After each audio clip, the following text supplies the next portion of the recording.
Дали е табу тема се уште да се оди на психотерапија, на психолог во денешно време?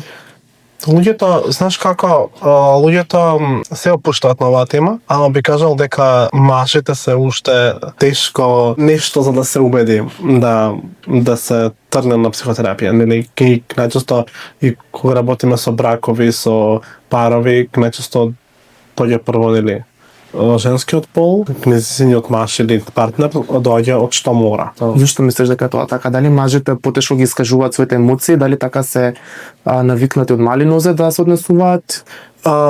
Да, зависи до воспитанието, но затоа што ме натереса да размислувам на таа тема, би ти кажал дека уствари живееме во женски свет, според мене, меѓутоа во нашето поднебие, во нашата култура, во нашето општество живееме во шовинистички свет.